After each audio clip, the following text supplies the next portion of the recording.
Ayun po mga amigo, kauulan lang po dito sa Equatorial Guinea at nagpabili po ako ng tinapay at mag-hot choco po kami.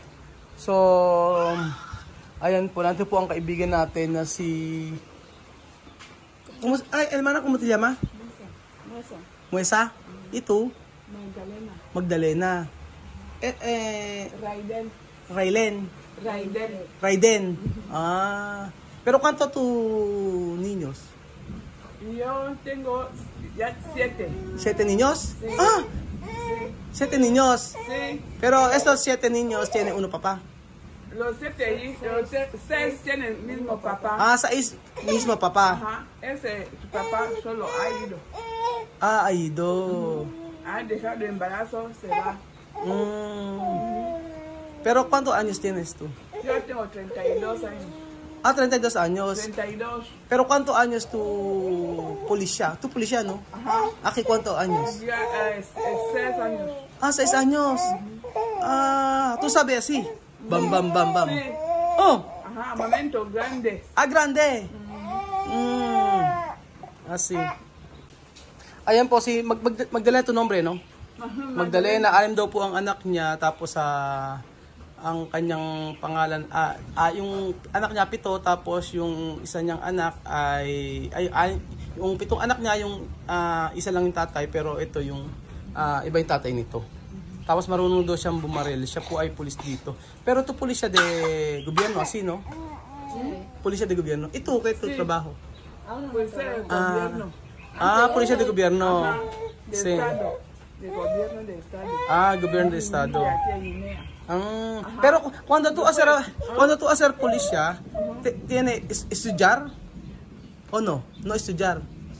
¿Estudiar? Ajá. Sí.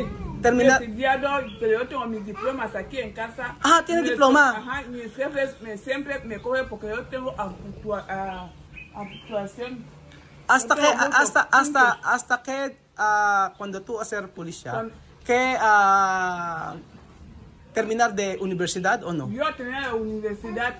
Terminar. Hasta yo he venido a estudiar más aquí en Bata. La verdad. Yo estando policía y estudiando también. Ah. Porque quiero otro trabajo para mi hija, de que con mi hija ya es un poco 12 años, a menos yo quiero un poco de trabajo para que me pueda ayudar, porque yo no tengo padre y tampoco tengo marido. A menos cuando mi hija trabaja y yo trabajando, me puede ayudar de algo. No voy a sufrir mucho. Tú tienes mucha responsabilidad. Yo tengo muchas cosas encima. Que yo no tengo quien me ayuda.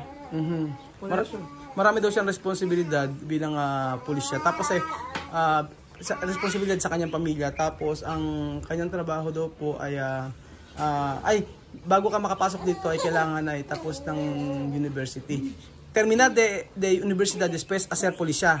Cuando no terminar de universidad no puede. No puede. Mira, hay muchos que entran sin terminar universidad. Puede. Sí. Puede también. Entran. Pero más mejor universidad. Pero a mí yo tenía universidad. ¿Qué tu curso? Yo tenía el último curso. Que yo ultimado después, como yo he visto que no hay trabajo, yo teniendo hijos así, como yo podía estarme con mis niños sin nada de comer. Por eso me había dejado entrarme en policía con mi diploma en la mano para ir a hacer eso ahí. Sabi po niya, siya daw ay tapos siya ng college, pero keto kurso, pulisya, así, universidad? Yo soy soldado. Entramos, siempre nosotros empezamos en soldado, cocina, hostelería. Hotel. Sí. Graduate siya ng... Porque ahí cuando tú te vienes a estudiar, te enseña papel donde qué sala tú quieres entrar para estudiar esa cosa. Entonces yo había entrado en la cocina. De cocina que quiero estudiarme. Sí. Desde cocina yo me había dado diploma de cocina. Después de tú... ese diploma que te da es lo que tú ibas buscando con el trabajo. Cuando yo no había visto el trabajo, hacer policía. Por eso yo he entrado a hacer policía. Sí. Ang sabi po niya ay graduate po siya ng hotel, resto, mga ganun po. Kaso wala pong trabaho kaya po siya nagpulis siya. So mas madali po siya nakapasok kasi may diploma raw po siya. Pero pwede naman daw palang magpulis dito kahit wala pong diploma. Pero cuánto meses to Yo he hecho 5 meses. 5 meses para bam así todos. No, para todo eso es un año. un año todo. Sí. Ejercicio todo. Ejercicio todo. Tú vas Tú correr así todos. correr todos los días. Ajá. Ajá, tirando todos los días. Ajá. Eso es un año. 1 año. Ajá. Pero después 1 año, tiene escribir o Sí. hay ¿cómo se llama? Escribimos.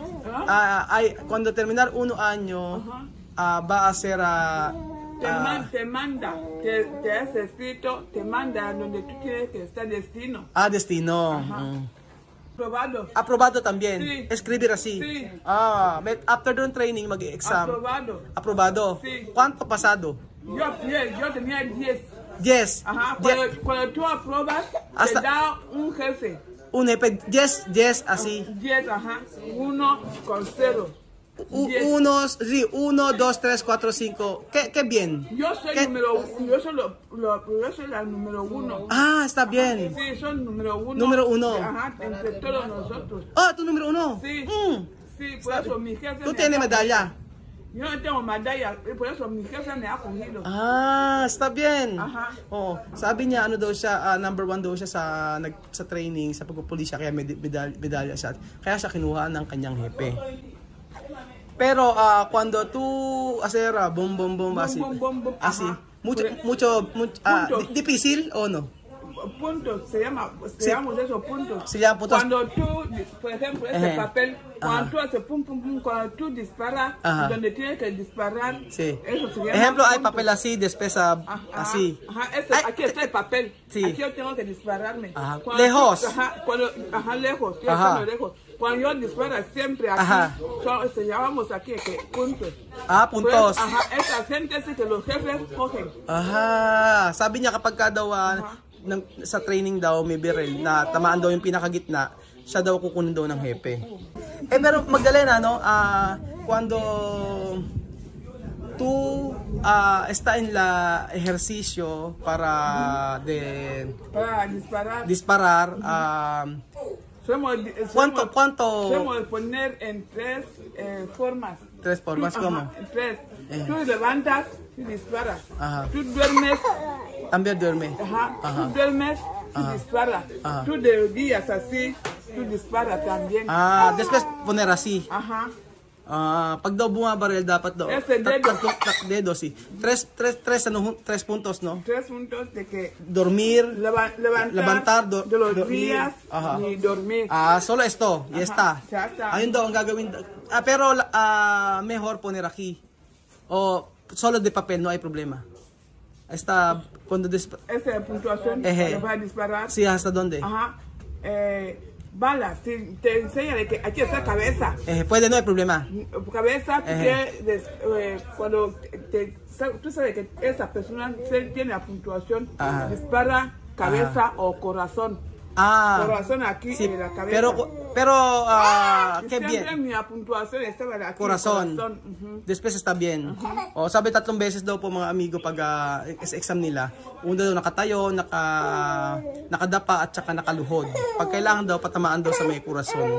Sa may yung papel, yung pinaka patatamaan, ganun daw. Pero cuando tú no hacer esto aquí, no puede entrar la policía. No puedes, tú puedes, mira, tú puedes, pero tú solamente tú haces servicio normal. Servicio normal, no coger con jefe. Tú trabajas hasta.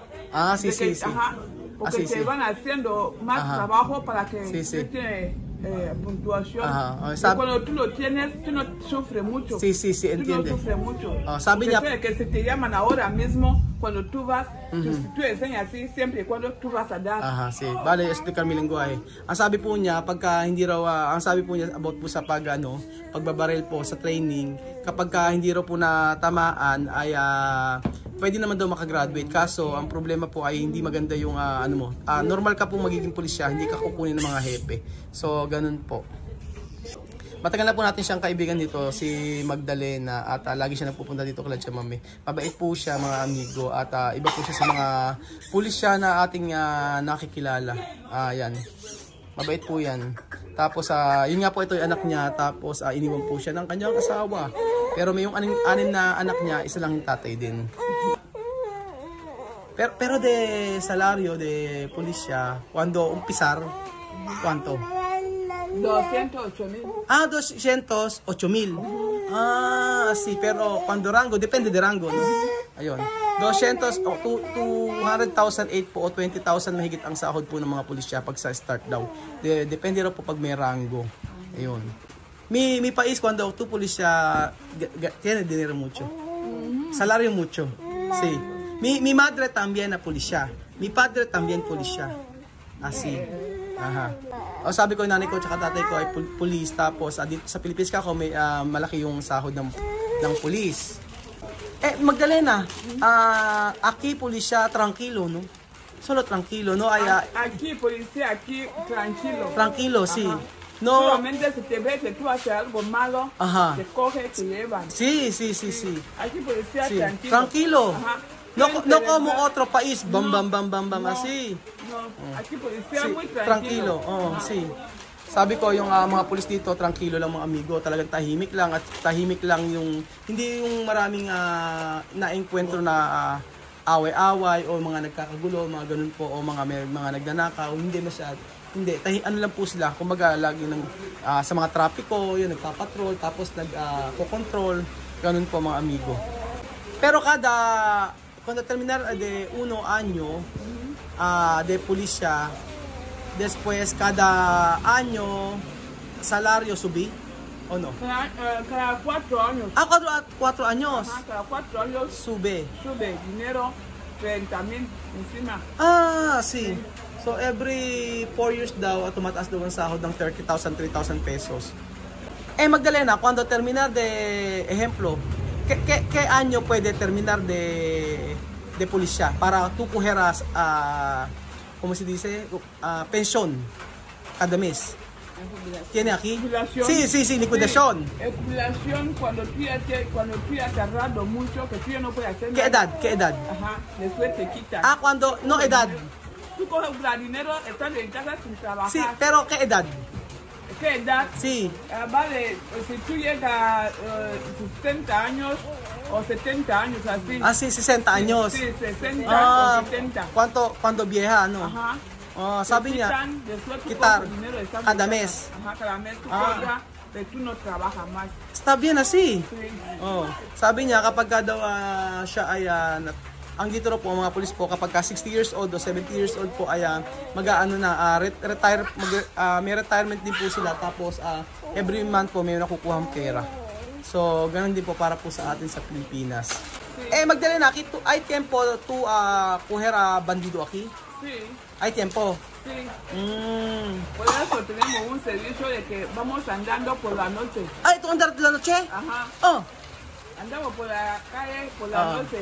Si tú encuentras que un hombre pega a una mujer o un hombre que roba de un sitio, cogemos esas personas de lleva. Sabi niya, meron daw tayo na gabi raw sila nagpapatrol para daw kunin yung mga taong mga bandido po, mga amigo, mga magnanakaw, ganun po. Dito po nagtatapos ang ating video mga amigo, at nagkaroon po tayo ng pagkakataon na ma-interview ang isang pulis dito sa Equatorial Guinea, at isa natin siyang kaibigan na kung saan ay tumutulong siya dito para mapanatili ang kaayusan ng barangay Puku, so Kumba. So salamat po mga amigo, at least meron tayong natutunan. So kagaya ba ng nasa Pilipinas, ganun ba ang pulis? May pagkakahalin tulad ba? O ano ba? Ano ang kaibahan po mga amigo? Pero ang nakita kong kaibahan sa sahod, mas malaki po sa Pilipinas. Yun, sa sahod ko nakita. Pero sa training, parang sa atin kasi, di ba, pag nakagraduate ka ng 4 years po mga amigo, pwede ka na mag-police, tapos mag-exam ka lang.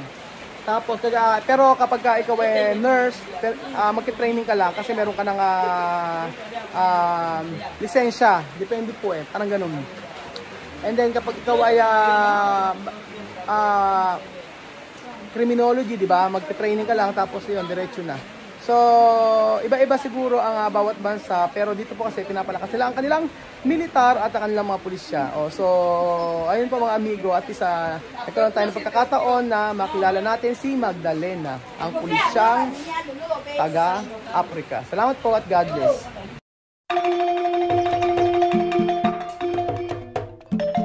Na-appreciate ko yung paano sila nagdadasal.